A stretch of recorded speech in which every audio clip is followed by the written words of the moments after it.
ഗുവാഹത്തി ടെസ്റ്റിൽ ഇന്ത്യയുടെ പ്രതീക്ഷകൾക്ക് മങ്ങലേറ്റിരിക്കുകയാണ്.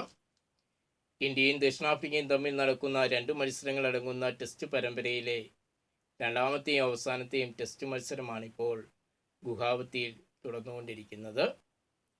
രണ്ടാം ടെസ്റ്റിൻ്റെ 3-ാം ദിനം കളി നിർത്തുമ്പോൾ മത്സരത്തിൽ ഇന്ത്യക്കെതിരെ വലിയ ആധിപത്യമാണ് ദക്ഷിണാഫ്രിക്ക നേടിയിരിക്കുന്നത്.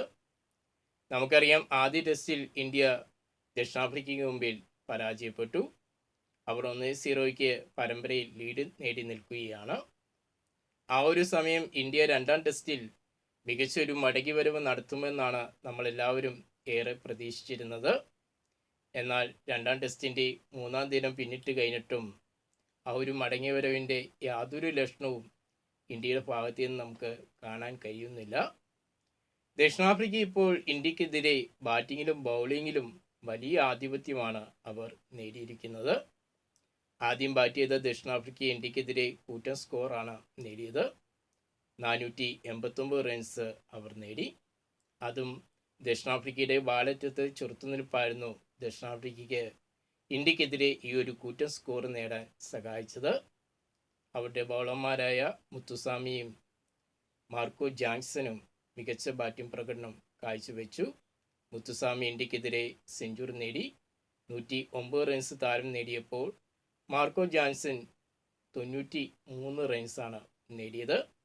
ഈ 2 ബാറ്റർമാരുടെ മികച്ച പ്രകടനം തന്നെയായിരുന്നു ദക്ഷിണാഫ്രിക്കയെ ഇന്ത്യക്കെതിരെ മികച്ച സ്കോറ് നേടാൻ കഴിഞ്ഞത്.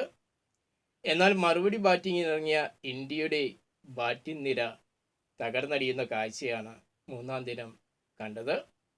ഇന്ത്യ 201 റൺസ് മാത്രമാണ് ഇന്ത്യക്ക് നേടാൻ കഴിഞ്ഞത്. ഇതോടെ ദക്ഷിണാഫ്രിക്ക ഇന്ത്യക്കെതിരെ 1-ാം ഇന്നിംഗ്സിൽ 288 റൺസിൻ്റെ ലീഡാണ് നേടിയത്. ഇന്ത്യൻ ബാറ്റിംഗ് നിരയെ നോക്കുകയാണെങ്കിൽ 2 ബാറ്റർമാർക്ക് മാത്രമാണ് ബാറ്റിങ്ങിൽ തിളങ്ങാൻ കഴിഞ്ഞുള്ളൂ. ഇന്ത്യയുടെ യുവ ഓപ്പണറായ യശസ്വി ജയ്സ്വാൾ അർദ്ധ സെഞ്ചുറി നേടി 58 റൺസിനാണ് താരം പുറത്തായത്. വാലറ്റത്ത് വാഷിംഗ്ടൺ സുന്ദർ 48 റൺസ് നേടി. മറ്റു ബാറ്റർമാരെ നോക്കുകയാണെങ്കിൽ വളരെ നിരാശാജനകമായ പ്രകടനമാണ് അവർ കാഴ്ചവെച്ചത്. രാഹുൽ 22 റൺസാണ് നേടിയത്. സായി സുദർശൻ 15 റൺസും നിതീഷ് കുമാർ റെഡ്ഡി 10 റൺസും നേടിയപ്പോൾ ഇന്ത്യൻ ക്യാപ്റ്റനായ ഋഷഭ് പന്തിന് 7 റൺസ് മാത്രമാണ് നേടാൻ കഴിഞ്ഞത്. ധ്രുവ് ജുറേൽ 0-നും പുറത്താകുന്ന കാഴ്ച നമ്മൾ കണ്ടു.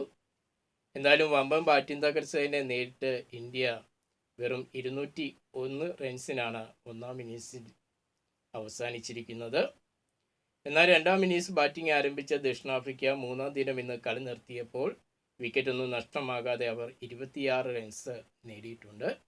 ഇതോടുകൂടി ദക്ഷിണാഫ്രിക്കയുടെ നിലവിൽ ഇന്ത്യക്കെതിരെയുള്ള അവരുടെ ലീഡ് എന്ന് പറയുന്നത് 315 റൺസാണ്.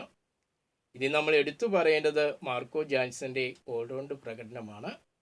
ബാറ്റിങ്ങിന് പുറമെ ബൗളിങ്ങിലും മികച്ച പ്രകടനമാണ് താരം കാഴ്ചവെച്ചത്.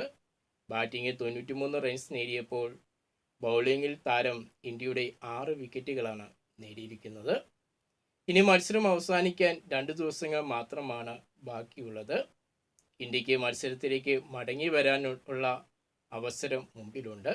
പക്ഷേ ബൗളിങ്ങിലും ബാറ്റിങ്ങിലും ഇന്ത്യ ഇനി മികവ് കാട്ടിയാൽ മാത്രമാണ് ഈ ഒരു മത്സരത്തിൽ മടങ്ങിയെത്താനും ഒപ്പം തന്നെ ഒരു വിജയം നേടാനും പരമ്പര സമനില പിടിക്കാനൊക്കെ ഇന്ത്യക്ക് കഴിയത്തുള്ളൂ.